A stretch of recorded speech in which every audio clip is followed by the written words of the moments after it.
ಸ್ನೇಹಿತರೆ ನಮಸ್ಕಾರ. ಇದು ಸಿಂಗಲ್ ಡೂಮ್ ಗಾಡಿ ಅಂಕಲ್ದು. ಪಾಪ ಅವರು ಹ್ಯಾಂಡಿಕ್ಯಾಪ್ಟು ಆದರೂ ಕೂಡ ಅವ್ರದ್ದು ಗಾಡಿ ನೀರಲ್ಲಿ ಆಫ್ ಆಗುತ್ತೆ. ಅಣ್ಣ ಏನಾಗುತ್ತೆ ಪ್ರಾಬ್ಲಮ್ ನಿಮ್ಮ ಗಾಡಿ? ಅದೇ ನೀರಲ್ಲಿ ಸ್ವಲ್ಪ ನೀರಿದ್ದ ಜಾಸ್ತಿ ಜೋರಾಗಿ ಹೋದ್ರೆ ನೀರು ಹಾರಿದ ತಕ್ಷಣ ಗಾಡಿ ಆಫ್ ಆಗ್ಬಿಡುತ್ತೆ. 1 ಅವರ್ 2 ಅವರ್ ಸ್ಟಾರ್ಟ್ ಆಗಲ್ಲ. ಆಮೇಲೆ ಹೀಟಲ್ಲಿದ್ದರೆ ಬೇಗ ಸ್ಟಾರ್ಟ್ ಆಗುತ್ತೆ, ಹೀಟ್ ಇಲ್ಲ ಅಂದ್ರೆ ಸ್ಟಾರ್ಟ್ ಆಗಲ್ಲ. ಪಾಪ ಹ್ಯಾಂಡಿಕ್ಯಾಪ್ಟು ನೀರಲ್ಲಿ ಆಫ್ ಆದರೆ ಏನು ಮಾಡೋದು? ಸೊ ಹಾಗಾಗಿ ನನ್ನ ಹತ್ರ ಬಂದಿದ್ದಾರೆ. ಸೊ ಅವ್ರಿಗೆ ರೆಡಿ ಮಾಡಿಕೊಡೋಂಥ ಕೆಲಸ ಮಾಡ್ತಾಯಿದ್ವಿ. ಏನಿಲ್ಲ ಸ್ನೇಹಿತರೆ, ಇದಕ್ಕೆ ಸಿಂಪಲ್ಲು ನೋಡಿ ಸ್ನೇಹಿತರೆ, ಇದು ಅಂದ್ಬಿಟ್ಟು ಡಬಲ್ ಡೂಮ್ದಿದು ಅಡಾಪ್ಟ್ರು, ಓಕೆನಾ. ಸೊ ಹಾಗೆಯೇ ಸಿಂಗಲ್ ಡೂಮ್ದೇ ಪ್ಲೆಗ್ಗು, ಹಾಗೆಯೇ ಮೇಲ್ಗಡೆ ಅದೊಂದು ಟೊಪ್ಪಿ ಮಾತ್ರ ಎಕ್ಸ್ಟ್ರಾ ಹಾಕಿದ್ದೀನಿ. ಸೊ ಇದನ್ನು ಮಾತ್ರ ಹಾಕ್ಬಿಟ್ಟು ನೋಡಿ ಸ್ನೇಹಿತರೆ. ಸೊ ಇದು ಬಂದ್ಬಿಟ್ಟು BS6 ಸಿಂಗಲ್ ಪ್ಲಗ್ ಬರುತ್ತಲ್ಲ ಅದ್ರದ್ದು ಇದು. ಸೊ ಹಾಗೆಯೇ BS6 ಡಬಲ್ ಪ್ಲಗ್ ಬರುತ್ತಲ್ಲ ಅದ್ರದ್ದು ಒಂದು ಲಬ್ಬರ್ ತೊಗೊಂಡಿದ್ದೀನಿ ಮಾತ್ರ. ಸೊ ಈ ಲಬ್ಬರ್ನ ಇದಕ್ಕೆ ಹಾಕ್ಕೊಂಡು, ಓಕೆನಾ. ಸೊ ಇದು ಹಾಕ್ತಾಯಿದ್ದೀನಿ.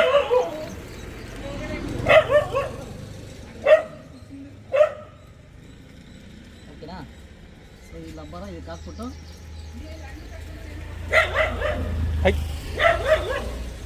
ನೀಟಾಗಿ ಟೇಪ್ ಹಾಕ್ಬಿಡ್ತೀನಿ.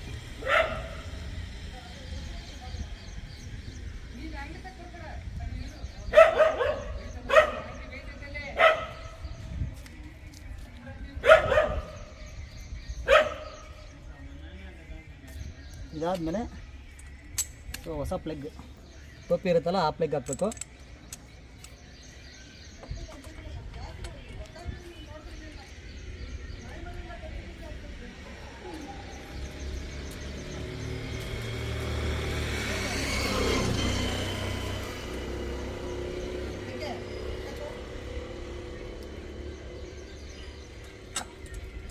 ಅದಾದಮೇಲೆ ಇಷ್ಟಿದೆ, ಇದನ್ನು ಹಾಕ್ತಾಯಿದ್ದೀನಿ.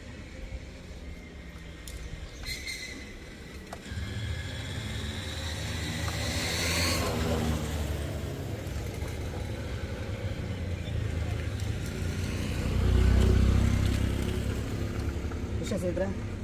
ಸೊ ಇದಾದಮೇಲೆ ನೋಡಿ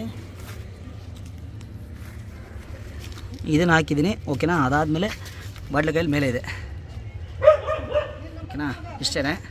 ಹಾಂ, ಸ್ಟಾರ್ಟ್ ಮಾಡಿ.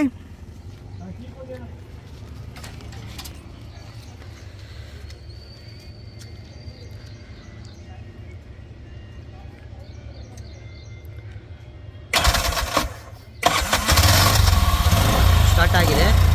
ಇದಕ್ಕೆ ನೀರು ಹಾಕ್ಬಿಟ್ಟು ಚೆಕ್ ಮಾಡೋಣ ಸ್ನೇಹಿತರೆ.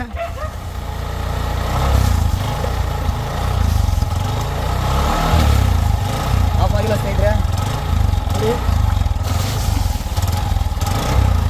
ಚೂರು ಆಫ್ ಆಯ್ತಲ್ಲ, ದಯವಿಟ್ಟು ಈ ಥರ ಮಾಡಿಕೊಡಿ. ಏನು ಆಫ್ ಆಗೋಲ್ಲ, ನೀರಲ್ಲಿ ಕೂಡ ಏನು ಆಫ್ ಆಗೋಲ್ಲ, ಚೆನ್ನಾಗಿ ಓಡುತ್ತೆ. ಓಕೆ, ಥ್ಯಾಂಕ್ ಯು ಅಣ್ಣ. ಈಗ ಅದನ್ನು ಆಲ್ಟ್ರ್ ಮಾಡಿದ್ದೀವಿ, ಏನು ಜಾಸ್ತಿ ಕೆಲಸ ಹಿಡಿದಿಲ್ಲ, ಅದಕ್ಕೆ ಸಿಂಪಲಾಗಿ ಮಾಡಿರೋದು. ಇವಾಗ ನೀರು ಕೂಡ ಹಾಕಿ ಚೆಕ್ ಮಾಡಿದ್ದೀವಿ, ಗಾಡಿ ಏನಾರು ಆಫ್ ಆಯ್ತಾ? ಇಲ್ಲ, ಆಫ್ ಆಗಿಲ್ಲ. ಮುಂಚೆ ಒಂದು ಸ್ವಲ್ಪ ನೀರೊಳಗಡೆ ಹೋದ್ರೂ ಸಹಿತ ಪಟ್ಟಂತ ಆಫ್ ಆಗೋದು. ಇವಾಗ ಇಷ್ಟೆಲ್ಲ ನೀರು ಇದ್ದಿದ್ದೀವಿ, ಇನ್ನೂ ಆಫ್ ಆಗಿಲ್ಲ. ಸಂತೋಷ ಆಯ್ತು. ಓಕೆನಾ. ಓಕೆ, ಥ್ಯಾಂಕ್ ಯು ಸ್ನೇಹಿತರೆ. ಪ್ರತಿಯೊಬ್ಬರು ಅದನ್ನು ಮಾಡ್ಕೊಳ್ಳಿ. ಯಾವುದೇ ಕಾರಣಕ್ಕೂ ಸಿಂಗಲ್ ಡೂಮಲ್ಲಿ ಮತ್ತು BS4 ಯಾರೋ ಕೇಳಿದ್ರು ಮೊನ್ನೆ ಕಮೆಂಟಲ್ಲಿ. ಸೊ ಅವರು ಕೂಡ ನೀಟಾಗಿ ಟೇಪ್ ಹಾಕೊಳ್ಳಿ, ಯಾವುದೇ ಕಾರಣಕ್ಕೂ ಆಫ್ ಆಗೋಲ್ಲ. ಥ್ಯಾಂಕ್ ಯು ಸ್ನೇಹಿತರೆ.